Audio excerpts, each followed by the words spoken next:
अपराधिनि Yesayya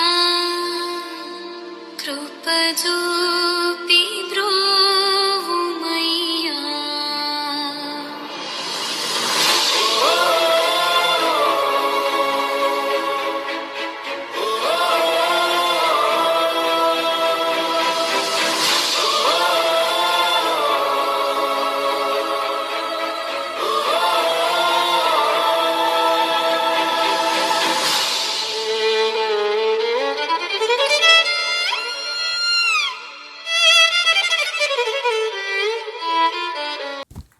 praise the lord. క్రీస్తునందు ప్రియమైన సహోదరి సహోదరులారా, స్నేహితులారా, అంత క్షేమంగా ఉన్నారు కదా? ప్రభు ఇంతవరకు మరి 20 శ్రమ దినాలని పూర్తి చేసుకోవడానికి కృప చూపినారు. అందుని బట్టి ఆయనకి హృదయమార కృతజ్ఞతలు తెలియజేస్తా ఉన్నాను. ఈ దినము ముమ్మారు బొంకిన పేతురు అనే అంశాన్ని ధ్యానించుకుంటాం. ప్రియులరా, మరి వారు పారిపోయినట్టే పారిపోయినారు. వారేమో మరి ఈ ఈ పెద్దలలో నుంచి వచ్చిన వారు, యాజకుల దగ్గర నుంచి వచ్చిన వారేమో ఆయన మీద పడి పట్టుకొని తీసుకొని వస్తున్నారు. ఆ సమయంలో కొంత దూరం నుండి పేతురు వెంబడిస్తూ ఉన్నాడు, ఏం జరగబోతా ఉంది అని. చూడండి, అక్కడ ఆ వెంబడిస్తున్న పేతురును చూడండి, వెలుపటి ముంగిటి దగ్గర చూశారు. అక్కడ కొందరు చలి కాచుకొని వారు ఉంటే వెళ్ళి వారి మధ్యలో కూర్చున్నాడు. Is observing what is going on happen అని చెప్పి, ప్రభుకి ఏం జరుగుతుందని చెప్పి గమనిస్తూ ఉన్నాడు. ఈ గమనిస్తూ ఉన్న సందర్భంలో ప్రియులరా, మత్తయి సువార్త 26:69లో నీవును గలిలయుడు యేసుతో కూడా ఉంటివి కదా అని ఒక చిన్నది అన్నది. అనగానే అందుకతడు నేను ఉండలేదు.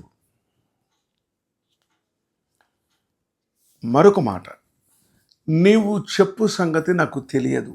నువ్వేమంటున్నావో నాకు తెలియట్లేదే, నేనేంటి, గలిలయుడేంటి, ఉండటం ఏంటి అంటున్నాడు ఆయన. లేదే, నేను ఉండలేదే అన్నాడు. ఎందుకు పేతురు అబద్ధం ఆడుతున్నాడు? ఒకటి, ఆయన అనుచరుల్ని కూడా పట్టుకుంటారు ఏమో అని భయం ఉన్నది. కానీ వీరిని పోనీయుడు అని అప్పుడే చెప్పాడు ప్రభు. ఆయన మాట నెరవేరవలసిందే. ఎట్టి పరిస్థితుల్లో వారిని ఎవరు ముట్టరు. రెండవది, ఆయన పట్టుకెళ్ళిన విధానం గమనించినప్పుడు వాళ్ళు చాలా సీరియస్ మిస్బిహేవ్ చేస్తూ ఉన్నట్టుగా పేతురు గమనించి భయపడతా ఉన్నాడు. ప్రియులరా, మరొకసారి కొద్దిగా అడవిలోకి వెళ్ళి నడుస్తూ ఉంటే, పక్క జరిగిపోతూ ఉంటే మరొక చిన్నదన్నది, నువ్వు యేసుతో కూడా ఉన్నావు కదా అని. అప్పుడు మత్తయి సువార్త 26:72లో పేతురు అతడు ఒట్టు పెట్టుకొని నేను ఉండలేదు, ఆ మనుషుని నేను ఎరుగనని మరలా చెప్పాను. ఇప్పుడు ఏం చేస్తున్నాడంటే, నిన్ను ఒట్టేసుకో, నువ్వు ఆయనతో లేవని ఒట్టేసుకో అని ఎవరు అడగలే. ఒట్టు పెట్టుకుంటున్నాడు సొంతంగా ఒట్టు పెట్టుకొని నేను ఎరుగను అంటున్నాడు. ఆ మనుషునే నేను ఎరుగను అన్నాడు.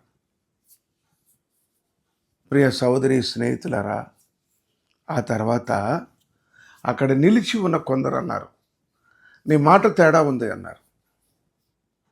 నీ పలుకే చెప్తుంది.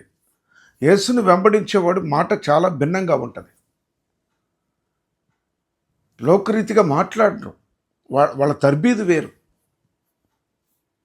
క్రైస్తవుణ్ణి తన భాషను బట్టి, తన మాటను బట్టే, మాటలో ఉండే స్వచ్ఛతను బట్టే గుర్తుపడతారు లోకం. మీరు అనుకుంటున్నారో లేదో.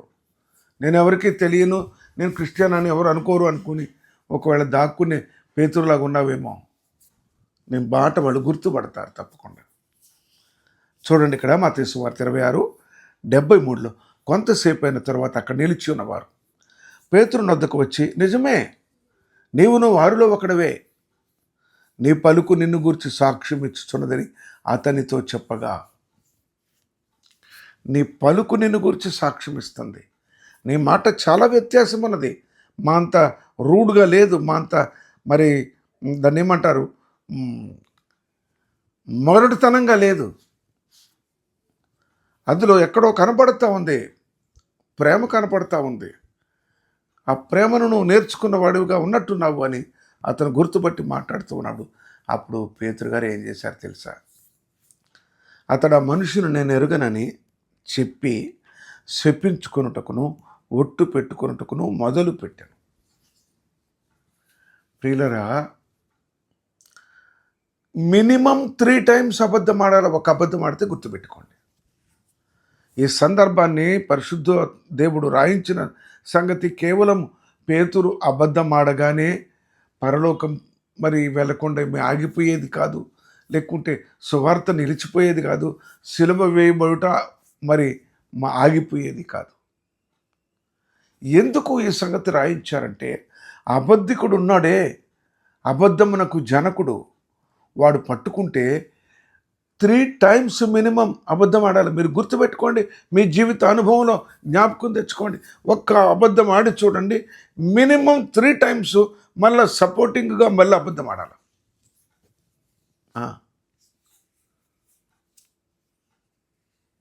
ఏదో మాట్లాడాము, పట్టుకున్నారు, ఇందాకేదో అన్నావన్న, ఏమనలే, లేదు నువ్వేదో అన్నావు, నేను ఏం అనలేదు అంటున్నా కదా. కారు ఒట్టు పెట్టుకోమంటే ఒట్టు పెట్టుకుంటా, ఒట్టు పెట్టుకోవటం కాదు కదా, నువ్వేమన్నావో చెప్పు అని వారు గట్టిగా అడిగారు అనుకోండి, నేనేమన్నాను అయి ఉంటే నాకు ఏదైనా జరగాల, ఓ శాపం కూడా పెట్టుకుంటాడు. కనుక ప్రియులరా, పేతురు అబద్ధమాడే విషయాన్ని ప్రభు ముందుగానే చెప్పారు. ఒక గుర్తు కూడా చెప్పారు. ఏమంటే, కోడి కూయక మునిపే నువ్వు 3 సార్లు అబద్ధం ఆడేస్తావు, అంత టైం కూడా తీసుకోవని చెప్పారు. కనుక ఆ సంగతి ఎందుకు, కోడి కూయటం అనేది ఎందుకు పెట్టారు అనేది ఇక్కడ మనం చూసినప్పుడు, పేతురుని పోగొట్టుకోకూడదని. పేతురుని పోగొట్టుకోకూడదు. శిష్యులలో పెద్దవాడు, ప్రభువు ఆరోహణమైన తర్వాత బాధ్యత పేతురు మీద పెట్టబోతా ఉన్నాడు. అందుకనే పేతురుకి ఏం చెప్పినాడంటే, కోడి కుయ్యక మునిపే అబద్ధం ఆడతావు, గుర్తుంచుకోమన్నాడు. ఇక్కడ గమనించినట్లయితే మార్కు సువార్త 14:72 వెంటనే రెండవ మారు కోడి కూసెను గనక, కోడి 2 మారులు కూయక మునుపు నీవు నన్ను ఎరుగనని ముమ్మారు చెప్పిదు అని యేసు తనతో చెప్పిన మాట పేతురు జ్ఞాపకము చేసుకొని తలపోయుచు ఏడ్చెను. అందుకొరకు గుర్తు చెప్పాడు ఆయన. కౌంటింగ్ కోసం కాదు, కౌంటింగ్ కోసం అది 2 సార్లు, నువ్వు 3 సార్లు, కౌంటింగ్ కోసం కాదు. ఆ మాట జ్ఞాపకం వచ్చినప్పుడు పేతురు ఏడ్చినాడు. పేతురులో పశ్చాత్తాపాన్ని చూసి ప్రభు సంతోషపడుతున్నాడు. ప్రియులారా, తెలుసా, ఆయన పట్టుకొని ఉన్నారు, ఆయన పట్టుకొని మరి నిలబెట్టి మరి ఒక్కొక్కరు అడుగుతూనే ఉన్నారు, నువ్వు కదా అంటూనే ఉన్నారు. అనుకున్న రీతిగానే రెండో మారు కోడి కూర్చేటప్పటికల్లా ముమ్మారు అబద్ధం ఆడటం అయిపోయింది, ఏడ్చేశాడు. అయితే లూకాసు వార్త 22వ అధ్యాయం 61వ వచనములో, అప్పుడు ప్రభువు తిరిగి పేతురు వైపు చూచెను. అలా చూశాడు. పేతురు అబద్ధం ఆడటం, కోడి కూయటం చూసి అతనికి జ్ఞాపకం చేశాడు. అప్పుడు ప్రియులరా పేతురు వెలుపలికి పోయి సంతాపపడి ఏడ్చాను. జారిపోయావా, పడిపోయావా, బలహీనపడ్డావా, తప్పిదం చేశావా? ప్రభు నీ నుండి అడుగుతున్నది ఒకటే, పశ్చాత్తాపపడు, కన్నీటితో ప్రభు దగ్గరికి రా. ప్రభు తను ఆరోహణమై వెళ్ళిపోతూ అతని యొక్క ప్రణాళికని మళ్ళా కంటిన్యూ చేయడం కొరకు పేతురుని బలపరుచుకున్న విధానం మనం ఇక్కడ చూస్తూ ఉన్నాం. ఏ పేతురు ముమ్మారు అబద్ధం ఆడినాడు, ఏ పేతురు నీ ప్రాణానికి నా ప్రాణమని ఇంకా అంతకుముందు కూడా అబద్ధం ఆడినాడు, ఆ మాట కూడా అబద్ధమే అయింది. అటువంటి పేతురు సంతాపపడి ఏడ్చినాడు ప్రియులారా. కనుక ముమ్మారు బొంకిన పేతురు అని ఈ శీర్షిక మీతో చెప్పానే. ఇది ఎందుకంటే నీవెప్పుడు అబద్ధం ఆడినా దాన్ని కప్పిపుచ్చుకోవటానికి కనీసం మరి 2 సార్లు అబద్ధం ఆడాలా, జ్ఞాపకం ఉంచుకో. అయితే ప్రభు ఈ దినము నీతో మాట్లాడుతుండగా, హెచ్చరిస్తుంటుండగా, నీ జీవితంలో నా జీవితంలో ఎన్ని మార్లు అబద్ధం ఆడామో దాన్ని బట్టి ప్రభువును ఒకసారి క్షమాపణ వేడుకుందాం. ప్రియ పరలోకపు తండ్రి, పరిశుద్ధమైన దేవ, పేతురు అబద్ధం ఆడిన దానికి ముమ్మారు మాత్రమే లెక్క రాయబడింది. నా జీవితంలో నా అబద్ధాలకి ప్రభా పుస్తకాలు చాలు, ఆయనను క్షమించి మరొకసారి అడుగుతున్నాను ప్రభు, హృదయమార వేడుకుంటున్నాను, నన్ను క్షమించుము తండ్రి. నీ ప్రియ కుమారుడు యేసుక్రీస్తు రక్తముతో నన్ను శుద్ధిపరచుము. యేసు ప్రభు నామమున అడుగుచున్నాను తండ్రి, ఆమెన్. Praise the lord.